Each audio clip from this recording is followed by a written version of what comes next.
Hi. Hello. We are glad to be with you all and welcome. And tonight we have a very, very, very special guest. Guests, if you notice, I had it as plural. Um, Grace and Sung Pak. Sung and Grace Paik, they are joining us. And you're probably wondering, maybe you're thinking, well, why are we together? Because well, I've known both of them for almost over 2 decades.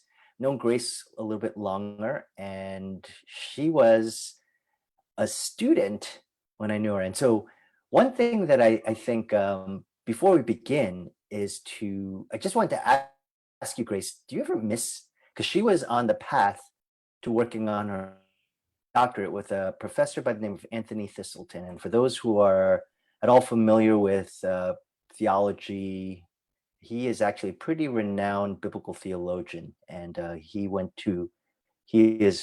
a professor. I think was it at Aberdeen or Nottingham or something like that. He was at And Nottingham, University of he was Nottingham. at Nottingham. Yes. Do you ever miss the academic world of theology?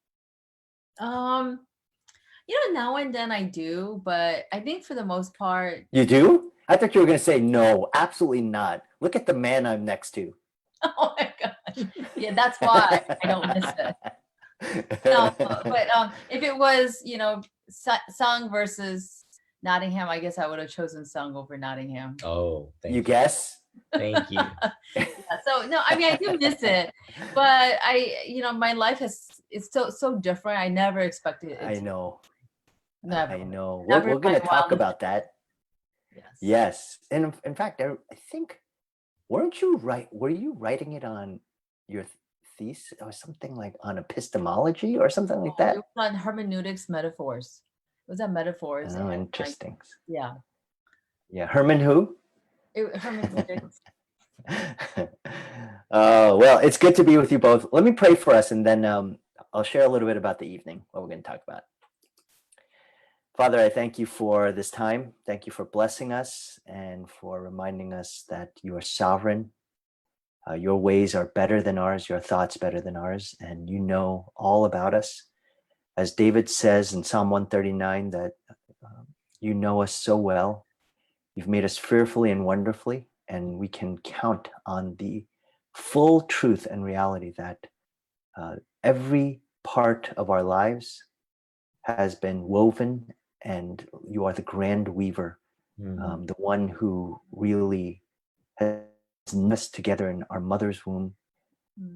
Every day is a day that you've numbered the hairs on our heads, and so I thank you that Sung and Grace in so many ways typifies all of that. That you are so good, and you know all that we are doing, especially as we're going through some of these challenges in this season of waiting and awaiting exactly what's going to happen. We trust in you. We believe in you.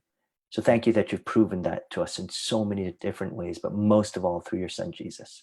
We ask and pray this in Jesus' name. Amen. Amen. So, Sung and Grace, like I said, I've known you for almost over 2 decades. And I remember when I first met you, that was, well, like I said, for Grace, that was when you were a student. And, but then after we reconnected, that was after you got married, right? No, we reconnected before I got married. Remember, I came out to see you. Yes, that's right. Yeah. So we were friends. yes, but that's right. And you and another friend of ours, Christine. Yes. And you had come to visit Sua and shared that you had met this guy and at a coffee shop.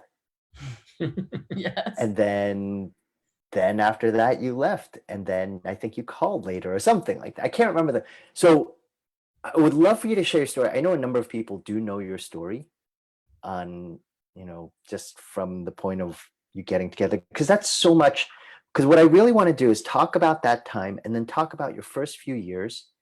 And then I had already said this song to Grace, but what I want to do is ask this one basic question to you and then sort of dovetail off of that, which is, if you both could go back and give your yourselves, whom you knew at that time, if with your wisdom and your thoughts now, what words of wisdom would you provide? And it might, seriously, it's not, oh, don't do this, don't do this, but it might be, here's what I would want you to know for these first few years, not about necessarily about how you approach marriage or anything in terms of the actual getting married, but what wisdom would you and what counsel would you give to your first few years to make an even more solid foundation?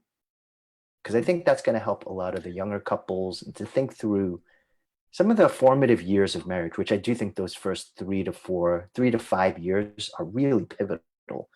So yeah, so if you wouldn't mind just sharing your story, and feel free to say it and correct each other and do, to explain it, and then that question, if you could answer that question. Do you want to? Whoever wants to head first. Go ahead, honey. Okay, sure. You can start. So, do you want me to tell the whole story about how we met? I don't think that's as important, right? Of how You could, well, no, you could say it pretty quickly. I mean, Okay. I feel like you could summarize that Yeah, pretty quickly. just say it quickly then. Okay, I'll say it quickly.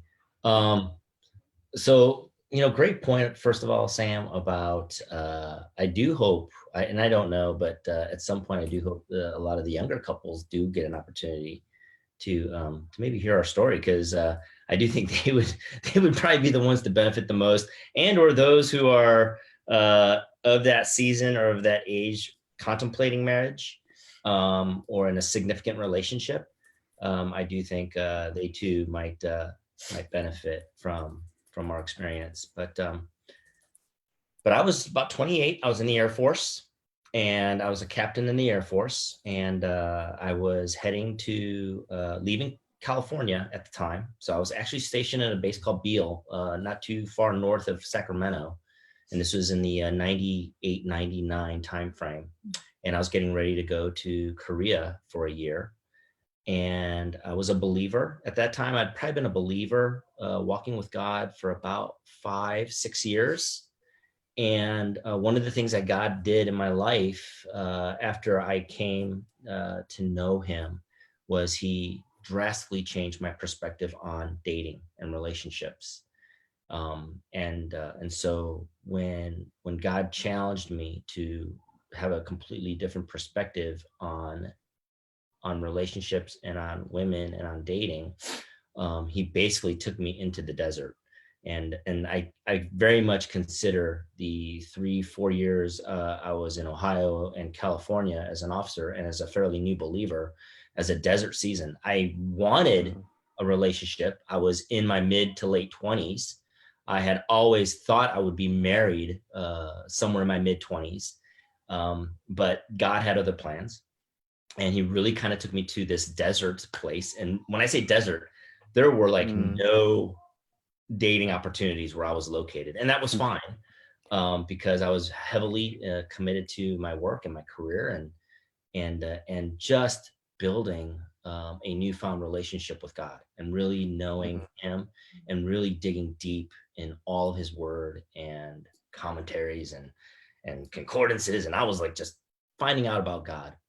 But at the same time, I was praying quite a bit about wanting to meet someone and wanting to marry at some point. So that was my time. I was 28. I was getting ready to transition to Korea. And a part of my thought in God giving me an assignment to Korea was, that's what you're doing, Lord. You're gonna give me a Korean Christian wife out in Korea. That's why you're taking me there. I see.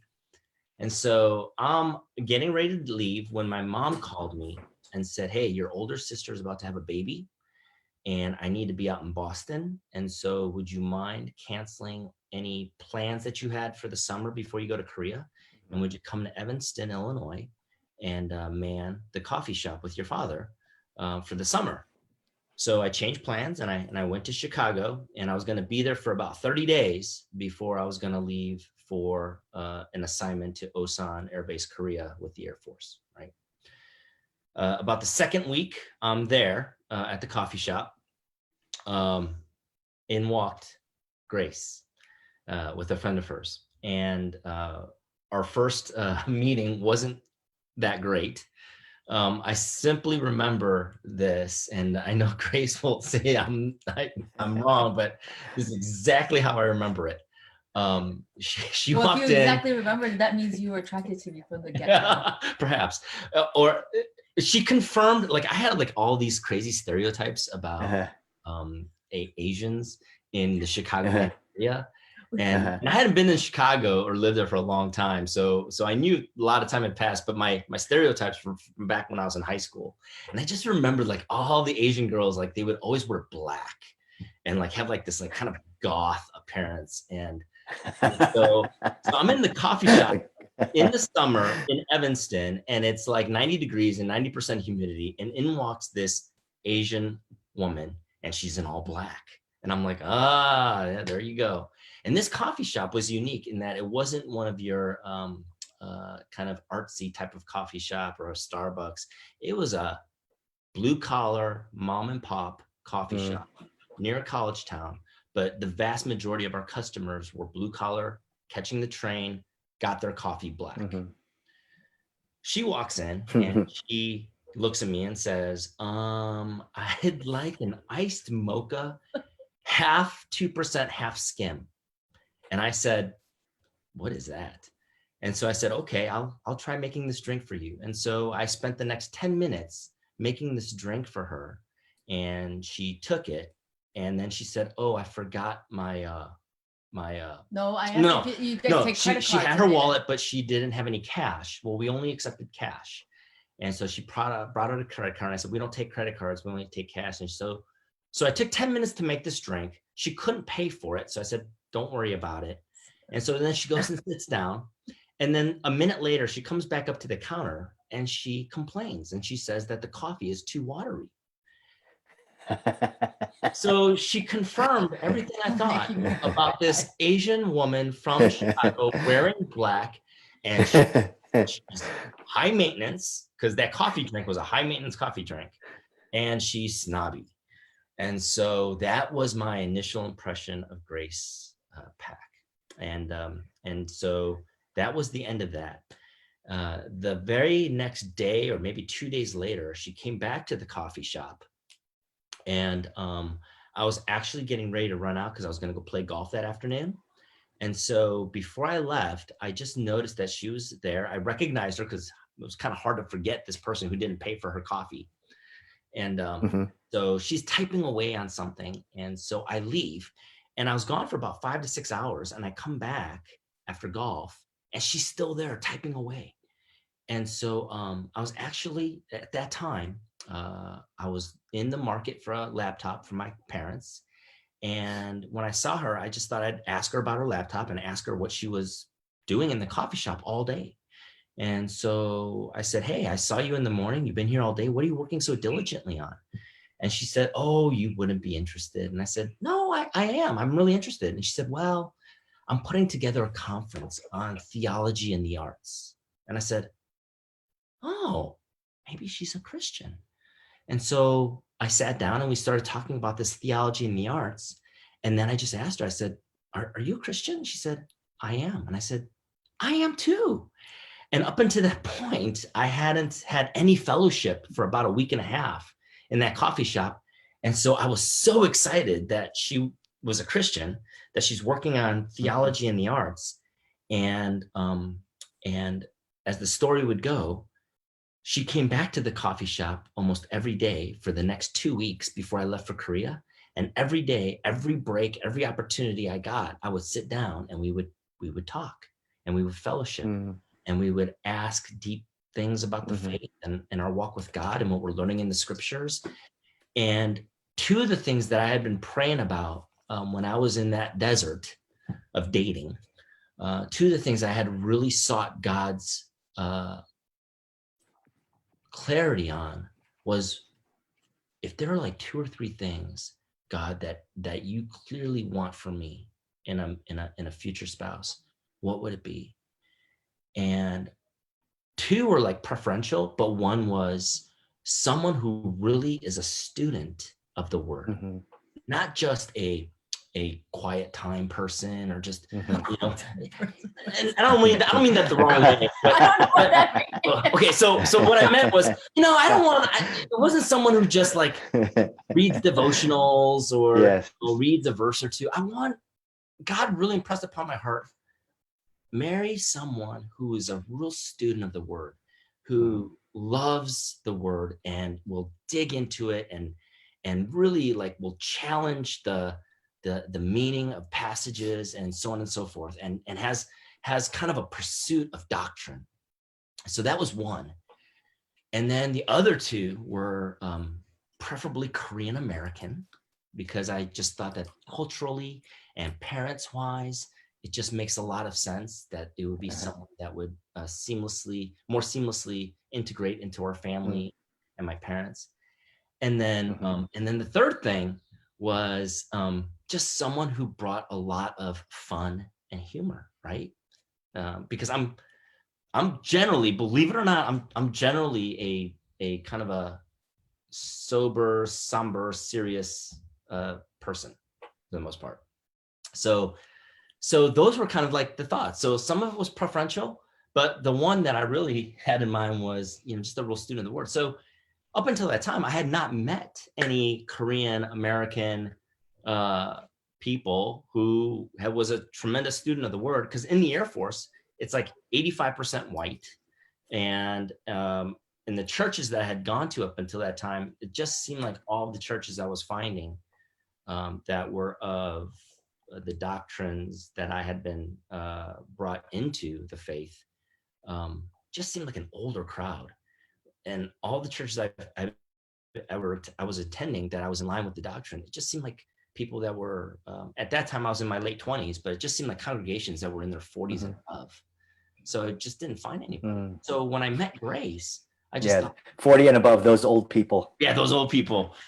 So when I met Grace, and at that time, she was a seminary student getting her master's in theology. And she was a real student, like literally a student of the word. And she loved the word. And then she was doing ministry through her church and also in her community with theology and the arts. And I just thought, who is this person? Where have they been hiding people like her? And she was incredibly fun and funny as well, and just really light-spirited in many ways. And then she was Korean American. And so here I am in this coffee shop having conversations with Grace for the better part of 2 weeks. And I just started sensing my heart growing and growing and growing in affection for Grace. And I just thought, what is going on here? Because I'm going to Korea and I'm not going to see her forever.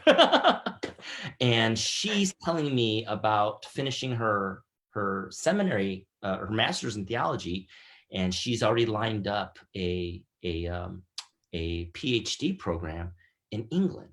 So she's going this way, I'm going this way. She has no concept of life in the military and the Air Force. I have no concept of someone pursuing a PhD in theology. And yet I couldn't deny what God was doing in my heart.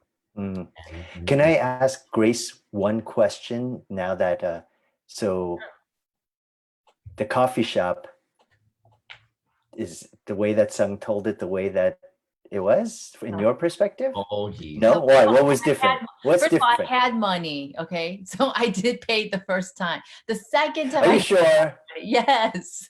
Why would he say you didn't pay and you? But I do have to say that I was very much like, I just went to Starbucks, and I would stop by this coffee shop. It was a very random thing that I stopped by there because I was just killing time with another friend because we were going to meet up with some other people. And so it was just like, I just went to this little mom and pop shop, and I wasn't used to like a little mom and pop shop. I was just used to going to Starbucks, ordering my drink however I want, and then, and then customizing, and then that they couldn't even take credit cards. I was like, what is this? And so, that part, I know that's not. And did you really say oh, Yes. this is too Yes, weak. I did. Yes, I could picture you saying that. And but you didn't even pay for the drink, and you No, I did this pay for the week. so I totally paid. The only time I didn't pay She was came the back and paid later. anyway, okay, that doesn't matter right now. But the point is, you know, and then we went on a date that he forgot about. And that was our first date that he asked me out, and then he forgot about it. And I had to remind him that we have a date. And then he's like, oh yeah, let's go out tonight. And so we went out to an Italian restaurant. Mhm.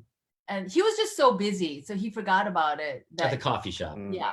But so Oh, yeah. anyway, we went on that date, and that's when we decided we're gonna try to, Uh-huh. you know, date. And then he was leaving literally the week after to Korea. So then, long story short, we were talking on the phone. Well, before I left on that date, and then this was our first date, and it was really, we only had one date before I left for Korea. That was it.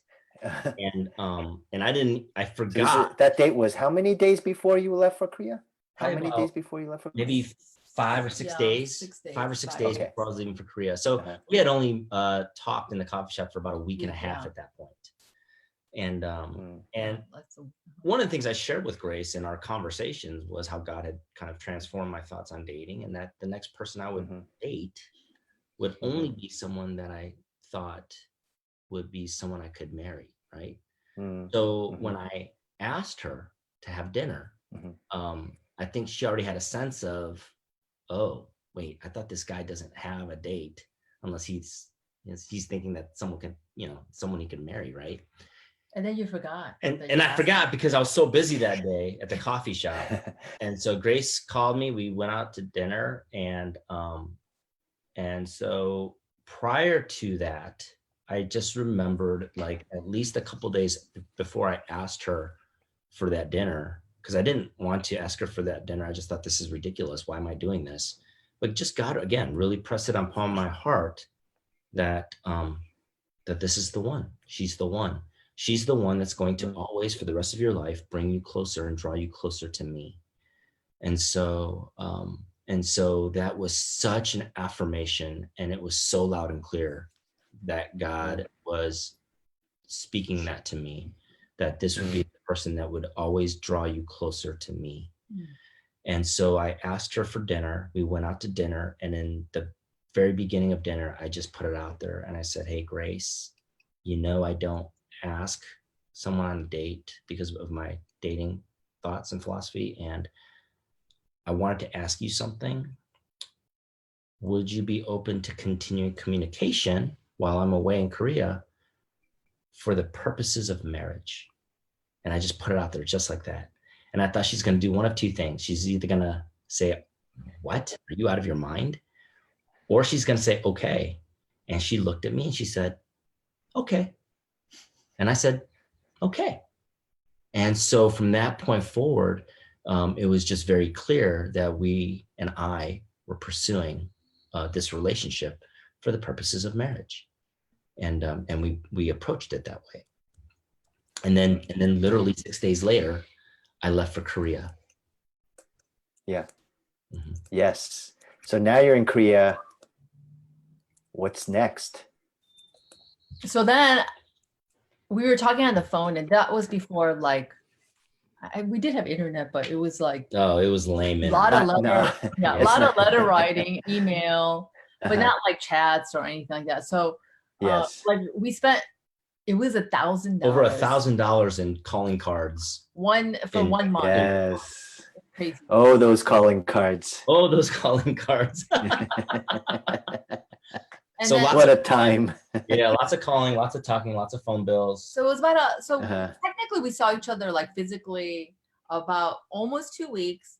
Then he left for Korea. We talked about a month, and then he was stationed over at Osan, and my aunt she lived there, and she had a little hotel there. My aunt and my uncle, and so he's like, why don't you come? You could stay, at your aunt's house, and we can let's get married. And I was like, Wait. okay. Wait, And and so wait, how long were you dating up to that point? When you it's like said about four So weeks. yeah, if you include our coffee weeks. shop time, yes, if you include our coffee shop time Coffee shop and time. our conversations from Korea, I mean, altogether it was about 4 to 5 weeks at that point when I said to her, okay, so hey, yeah, when I said to her, I'd like to invite you out here because I'd like to propose, right? uh-huh. And there was a couple things going on dynamically. One, she was getting ready to leave for England, and I didn't feel it was appropriate for me to have her rearrange plans for her studies without some type of commitment. And so at that point, and people are like, wait, how did you know within, like, quite honestly, I knew within that first week of our fellowship in the coffee shop, within the first 7 days of us dialoguing back and forth in the coffee shop, I knew that she was the one. And so, like, everything else at that point was just added time, and for me.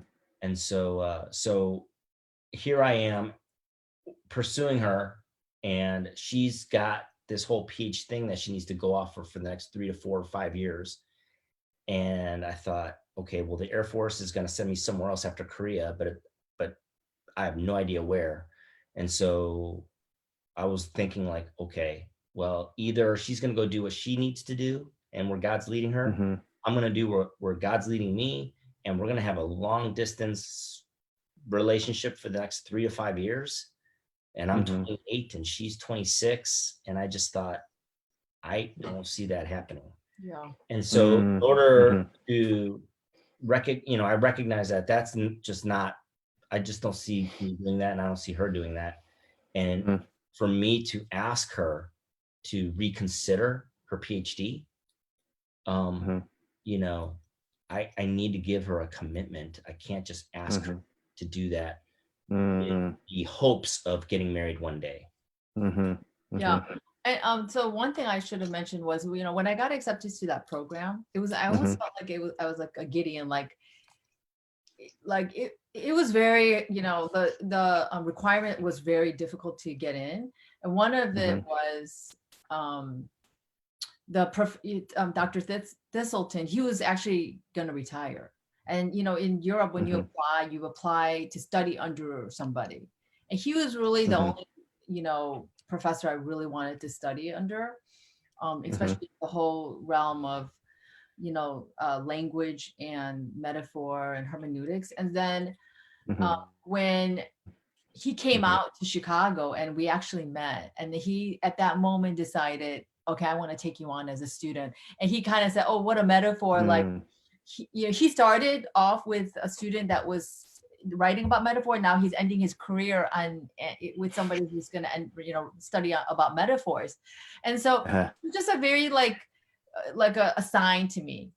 But like, even when I got accepted to the program, I just felt like, I'm not sure. I don't know why. I had this really weird hesitancy, and I had, broken up with another guy I was dating. I can't remember the timeline now. I can't. There was a guy who I was dating before Seung, and it was surely like that picture was already out. And we had surely broken up, a while, and there was like no one in sight. And I remember praying the prayer like in the spring, like I was like, Lord, I'm leaving in the fall, and if like, unless like there's a clear sign that you don't want me to go, like I get married, but surely that's not going to happen by the fall. I'm going to go to this program. And then after that prayer, I meet Seung. So it was like, I was praying out like in April, May, and I met him in June. And then I was supposed to be off in the fall. And so when I met, him, and then, that's, so I thought that's also very like, it's very sovereign how God works. Because like nowhere in my mind did I even imagine that I would be dating somebody at that point. Interesting. And even if I was dating, like, why would I not do my PhD program? We would just have dated. You know what I mean? Like, it wouldn't have even turned to marriage at that point. So I would have still done the program. So, and Yes. so that I thought that was that just the timing was very interesting. So anyway, long Mm. story short, I remember right before I left for Korea, I flew to see you and Sua. I think Carissa was a baby and you guys were like living in Walnut Creek. And Sung and I had already decided, yeah, we'll probably just end up getting married, you know, but we won't say that to any of our friends.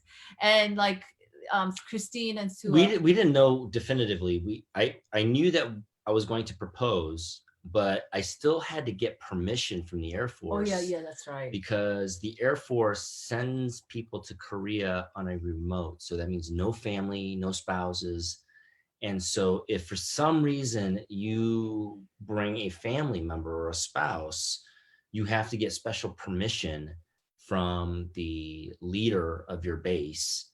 And that in and of itself was a very sovereign act of God, because I happened to have a financial presentation to that gentleman who was a general officer, and I was a young captain. And I, after the presentation, it went really well, and I was having just a brief conversation with him, and he said, "So tell me about you. What's going on in your life?" And I just said, "Well, I'm dating this one girl, and I'm gonna propose, and I just want to ask you something, sir.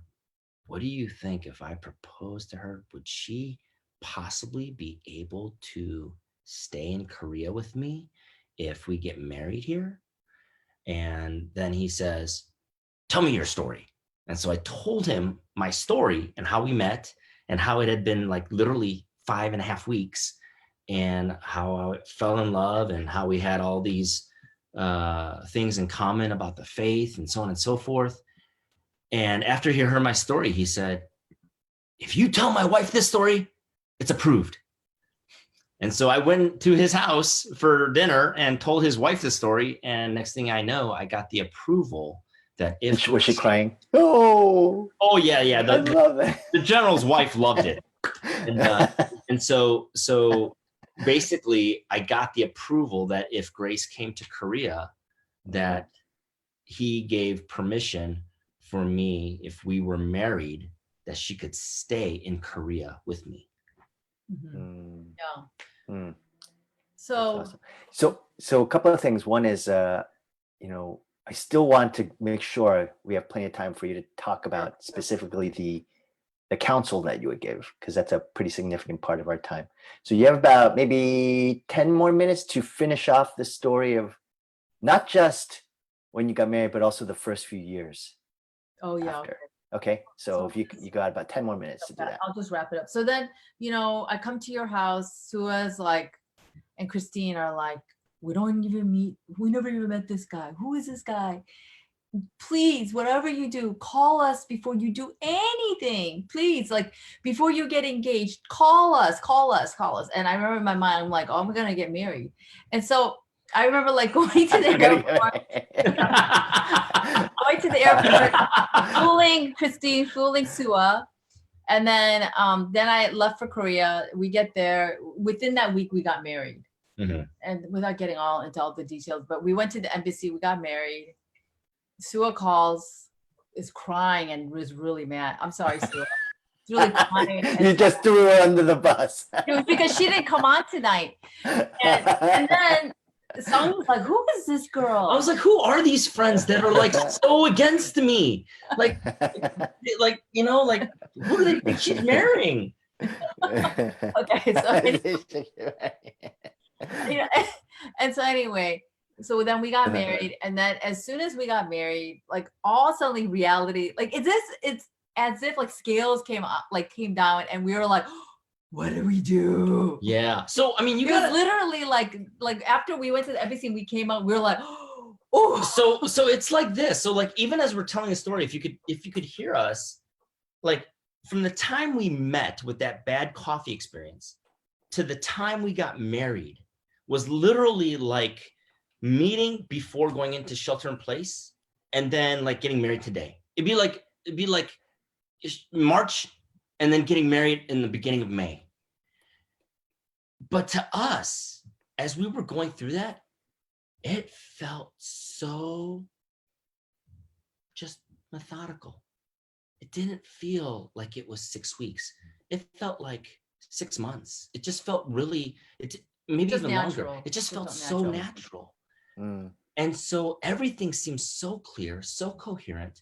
Until I think we knew in our thoughts, we knew, okay, the parents, what are we gonna do about the parents? Because that was our biggest concern. Was I didn't get permission from her parents, nor did I seek it. My parents clearly wouldn't approve of anything of this nature, and the timeline, obviously. And so we knew that there was no probability of parental blessing at this point. And yet she was coming. To us, it just seems so clear, so methodical. And we knew some of the challenges that we might face. But I think we felt like with where things were going in our lives, and yet the clarity with which we thought we should be together,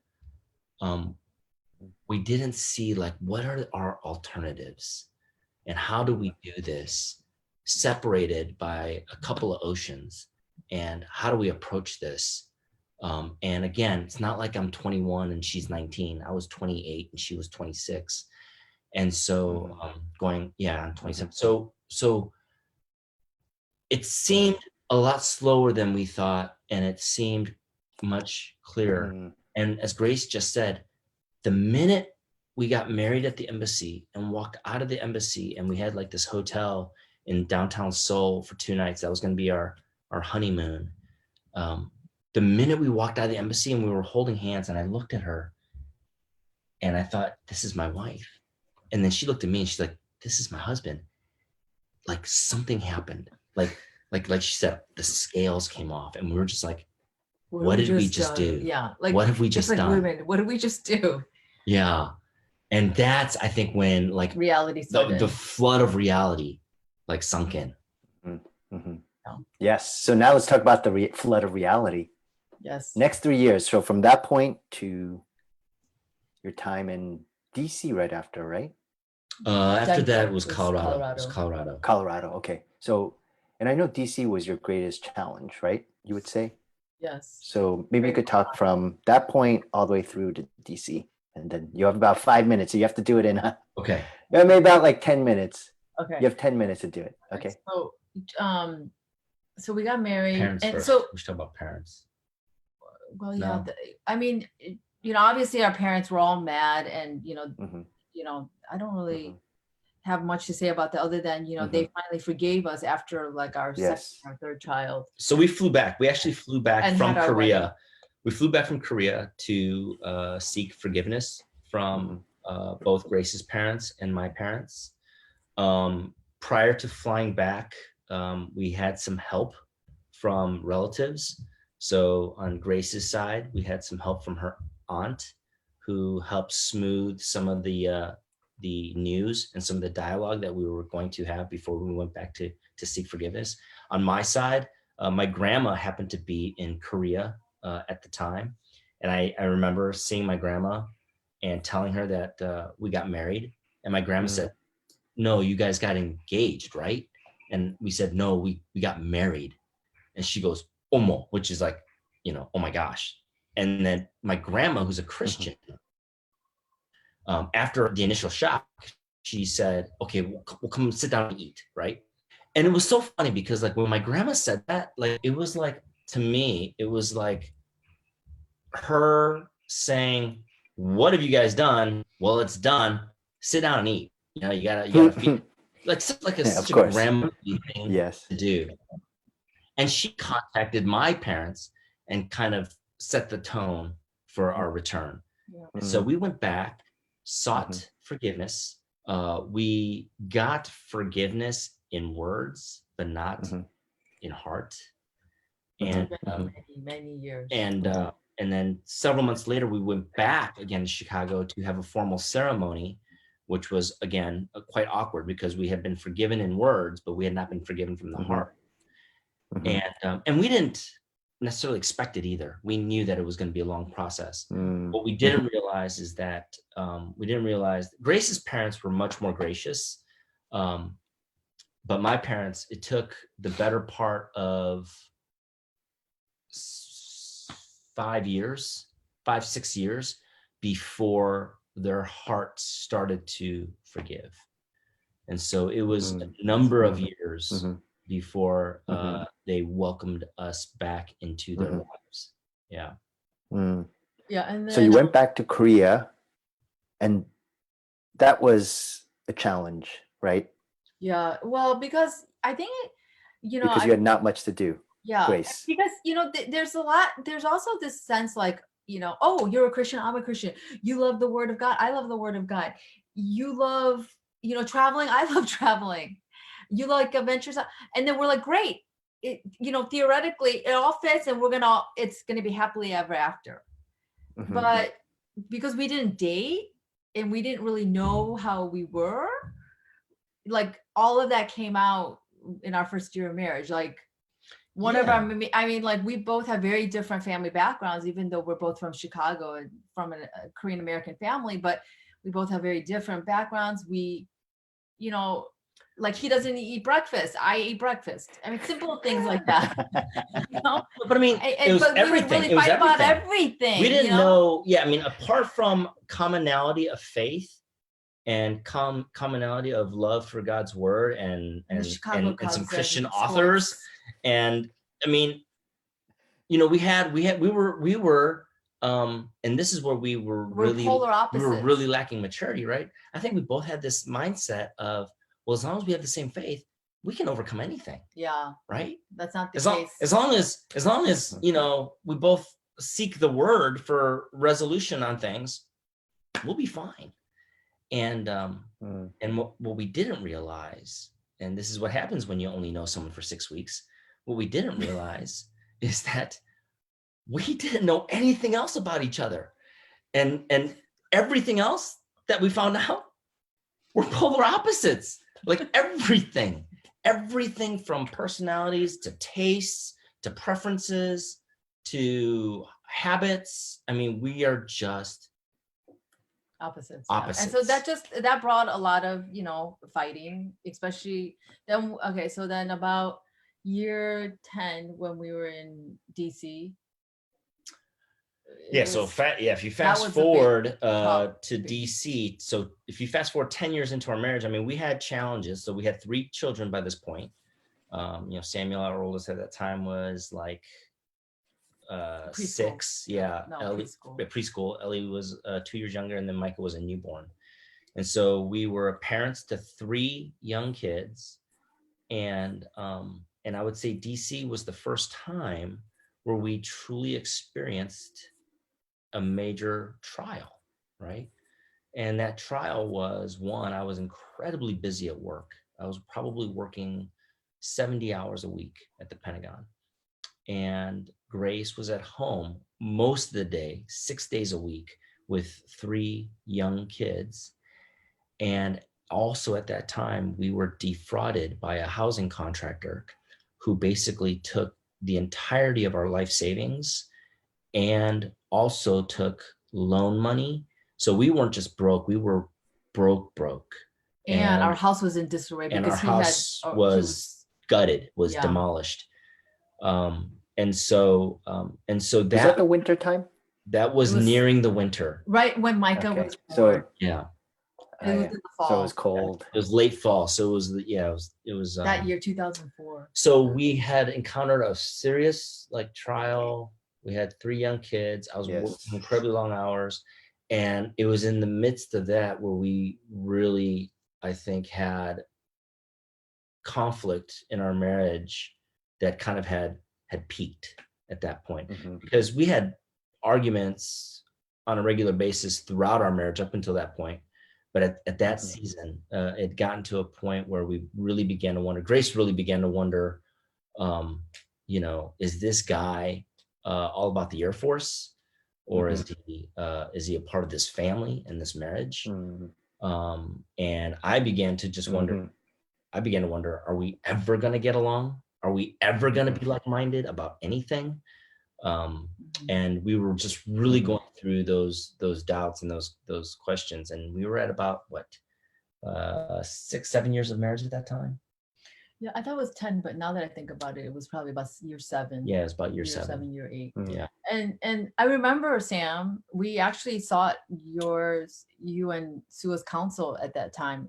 Either like you came out or we you talked guys on came the out to phone. DC for for a Yeah, it conference. was a Seung and Grace conference. I Yes, think. Seung and Grace conference. You guys came out from Maryland, and we coordinated such that you guys could spend a little time with us because we needed some. But I remember like having, guidance. and I remember having this ultimatum with Seung, and I remember telling you guys about it because I thought I was right. I was like, well, I basically told Seung, because you're 10 in the Air Force is about the time you want to get out before you commit another 10 years, because right at the halfway point, it's, you're making that career life, commitment, or you get out around 10, like in the for his career. So I was really pushing, let's get out and then get a normal job and we can move back to Chicago because that's our home. And I remember like he's giving his ultimatum, like, because I think we found out that we're heading to Alabama right after that, and I was not wanting to go to Alabama. And I said, listen, you go, and then I will go to Chicago with the kids. Or, if you don't want to get out of the Air Force, then I guess we're done. And I remember totally thinking like, this is right. You're wrong. And I remember you and Sue were like, the fact that you can give that kind of ultimatum, Grace, I wonder where you are spiritually. And I remember really feeling like, what do you mean? I don't know why I would say it like that, but I mean, pretty much you guys did say, like, where are you guys? And I remember thinking, what are you talking about? He needs to get out. And that's going to show his love for me too, that he loves me more than the Air Force. And so, I mean, there was like a lot of spiritual pride in my life, like there was a lot of pride and, me demanding, his loyalty. And that was, I don't think I was, right. And for me, I don't think I recognized how deep I was into career, my identity with the Air Force, and just how significant that culture that I had been a part of since I've been 17. I didn't realize to what extent that had a real pull in my life as a Christian. I didn't see it as a battle. I didn't see it as a conflict. And it wasn't until that time, and that was the first time where I felt like, okay, these are like, they feel so opposing. Me being in the Air Force and me being a person pursuing God. And the conflicts that I was having with Grace and really brought it to a head. And so actually when you guys came out, it was kind of funny because Sam, you and I didn't know each other all that well at that time. And so I just remember thinking, oh, what's he gonna say? And I just want to be, hopefully I'll just be open to whatever it is. And you just kind of like you did what you always do. Is one thing, you gave me a book. I can't remember. I can't remember exactly which. Oh, it was a book about purpose in life, something like that. But I think you just kind of said to me, you said, "Hey, Seung, it's not even so much about getting out of the Air Force, but it's more about Grace needs to know. I mean, she needs to know that at the end of the day, that she's first, right? She needs to know that. And I don't know how you can demonstrate that to her, but she needs to know convincingly that she's first. And if she knows that, then I think she will submit to being a part of your life in the Air Force. But that has to be really clear." And so for me, it was a challenge for me to say and to really pray through, can I give the Air Force up, right? If truly my wife and my kids and God is first, then surely I should be able to give up the Air Force on a moment's notice if it's truly opposing my family and my wife. And I thought that would be a really easy thing to come to God and say, yeah, of course, God, I'll give it up. And when I really wrestled with God on it, I found out that it was a lot more difficult than I thought. to say Yes. with sincerity and with integrity to God, yes, God, I will leave. I will leave the Air Force. Yes. And to come to that place was a lot harder than I thought it was going to be. And so Grace and I went through about a year's worth of a journey on that point of, am I willing to give it up? Does she know that she's first? And can Grace see that that's real and submit to her life in the Air Force because she knows she's first and that God is first? And so it was like a process, and God brought us out of that season in a better place. Yes. We have only about, not that much time left. So I really want to hear your counsel for other couples. But I do think that in many ways, I'm going to do what I don't necessarily do all the time, which is allegorize here. So I'm going to do that anyway, just for the danger of it. But, in many ways, I almost feel like many times we have, every one of us has an Isaac, you might say, that we need to be willing to bring to the top of Mount Moriah and be prepared to sacrifice and to say, Lord, I give this up. I think everybody actually has something. And when you've really given it up because you almost grieve it. Like there's a grieving actually, because you sense, okay, like for me, it was ministry, actually. I think I've shared that story with you that that was my Isaac, you might say. And I do believe everyone has that. And if you haven't actually grieved over the loss of it, it's like the rich young ruler, he had his money. That was the one thing Jesus said, all right, do this one thing. He just couldn't do it. And for Abraham, it was Isaac, for you is the Air Force. The thing is, I think other people know what it is. Even sometimes they can see it, but you can't see it. Right.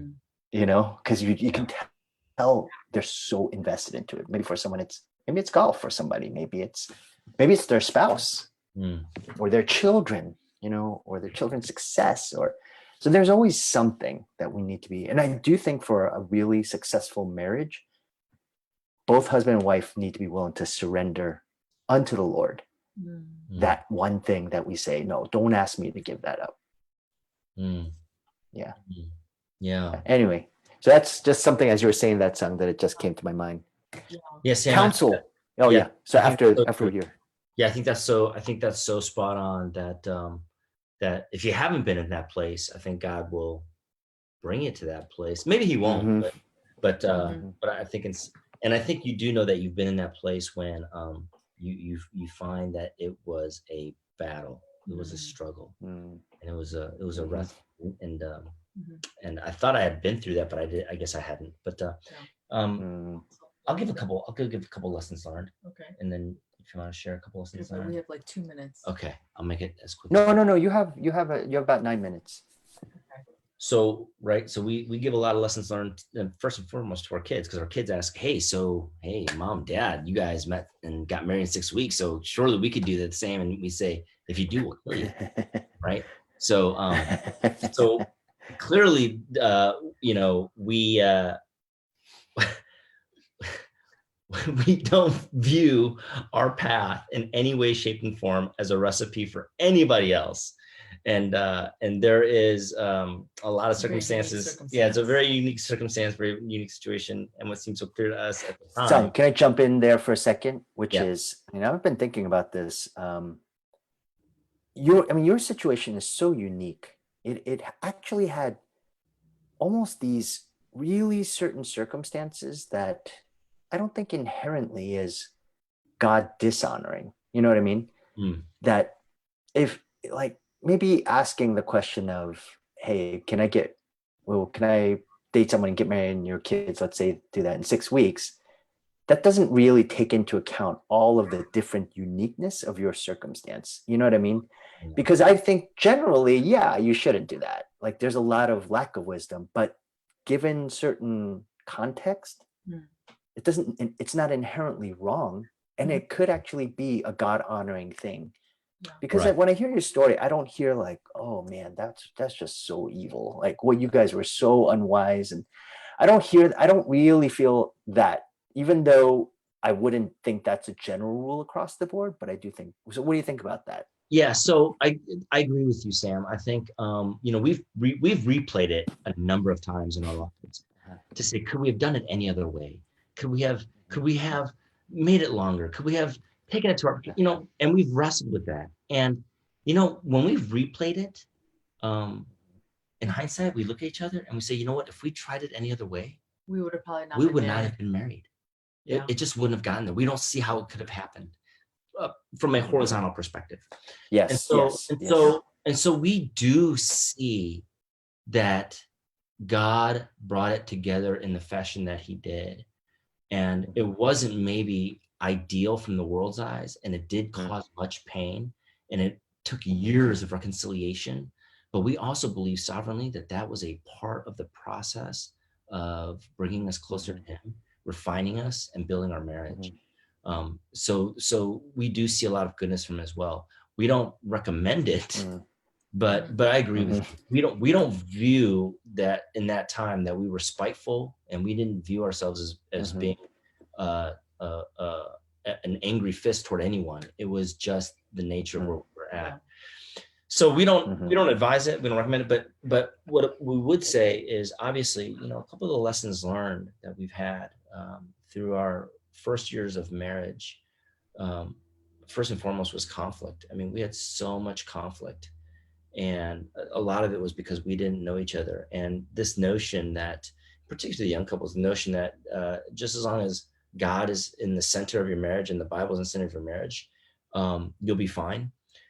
We learned through the first 5 to 7 years of marriage that though that may be true, it could be much easier and much better if you surround yourself with community, with godly community in your marriage.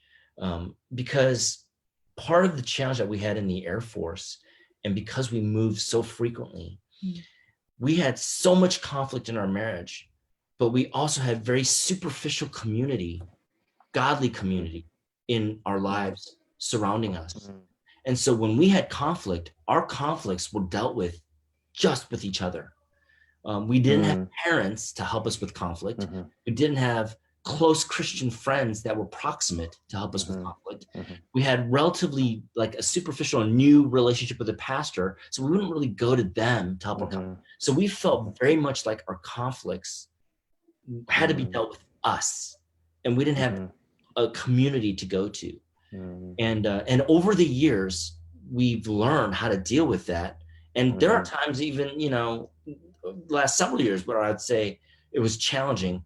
And it's the building and the having of a robust, godly community that it's such a significant aspect to sustaining a marriage, growing a marriage, and getting through seasons of conflict, not alone in the marriage, but with others. And we so desperately needed that.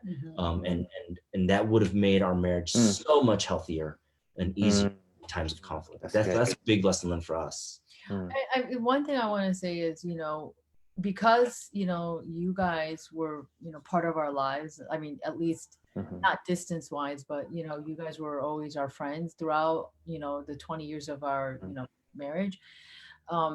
That really, that was a big reality check, because we can come to you guys and we can ask you questions. We can tell, I mean, I know many times where I would pour to Sue about, all the stuff that we were going through. And so that was a big source of, help, because if I didn't have like that voice where people were telling me what I'm doing wrong or where I'm at, I wouldn't like know who else I would have gone to, because I just didn't have parents and close friends anymore at that point. So that was you two definitely were very fundamental to making sure that our marriage was where we are now.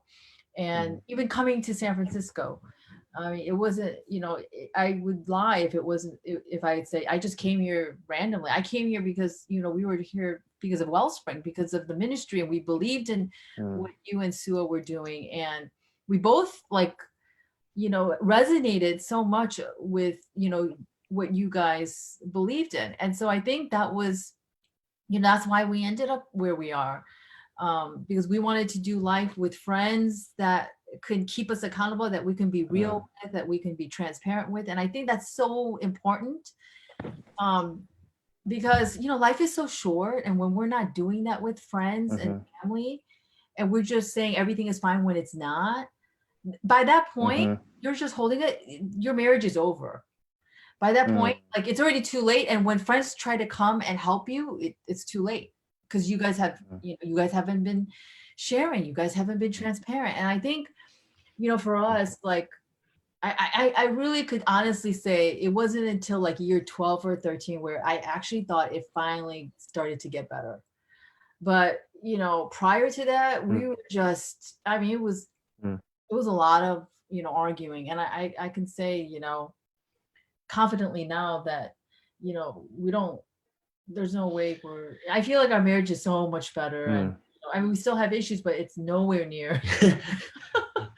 Yes. So I think learning the value of community, and recognizing that is a big part of conflict. And the other thing I would add too is, I always thought that, the person you marry, you're gonna have so much in common with, and that marriage is work. What do you mean marriage is work? Come on, how hard can marriage be? And I think these are like some like incredible fallacies that I actually bought into. That, when you fall in love and you marry someone, and that, most of the things we'll have in common, and whatever differences you have, come on, it can't be that hard, right? As long as Christ is the center. And what I would say, and I don't think I exaggerate when I say Grace and I are so different in so many ways. And there's one thing about having conflict and resolving conflict. It's another thing that what I think I am thankful that God has revealed, and he'll reveal more as we continue to be married, is he begins to show that as you work through conflict, and you don't shy away from it, but as you actually work through it, and you work through it biblically, and you work through it with the desire to truly have peace and reconciliation, not only does he resolve and deepen the relationship, but all the differences that you're going to see, so many of the differences you begin to appreciate. You actually begin to see the beauty of the difference, and what God does in having two people who are so different come together, and what it can bring in terms of ministry, what it can bring in terms of raising kids, and what it can bring in terms of community that it couldn't bring if we're clones of one another. And so it takes years. And I think so many people never get to that place because they quit. It's so much conflict just leads to quitting. But if you can get through that season, then I think God begins to reveal some amazing things about the beauty of the difference and the conflicts that you had. So that's another. That's great. Yeah. We're going to have to end it there, but thank you both so much. Thank you. That's a lot of great wisdom. I think your story in many ways is, like I said, it's unique. It's not something, I don't know too many people who are going to encounter the same story, but there are a lot of great underlying principles that are behind that. One is God's providence and sovereignty. He knows what he's doing. You followed him. I think the common thread that I heard throughout is that you wanted to find somebody who loved the Lord, who loved his word. And even though, you're right, it's on the one hand, relying on that as to be what binds us together. You hope there is more, but you know what? In the end, there is more for both of you. I know if we were to spend another hour, you could talk about, well, okay, here are a lot of the things. Yeah, we're very different still, but here are all the blessings that we have in being together, even in our differences, such as the amount of cleanliness, or the amount of, sort of the whirlwind, the grace whirlwind. I won't say what that is. Violin playing. Oh, God uses all that. Hey, now I think, right, as a part of this deal, didn't you say that like every couple at Wellspring now has to do this? Exactly. How did you know? I vote for Seung and Grace. Oh yeah, Seung and Grace next. How about Amy? Oh yeah, Amy and Steven. Yeah. We already saw them yesterday. Sharon, Oh, my vote. Oh yeah, Sharon and Eddie. Yeah. That's another one. yes. Well, thank you both so much. And yeah, all blessings to you. as you, Thanks. Thank you. Good night, Bye. guys. Good night, Good Wells. night, everyone. Good night.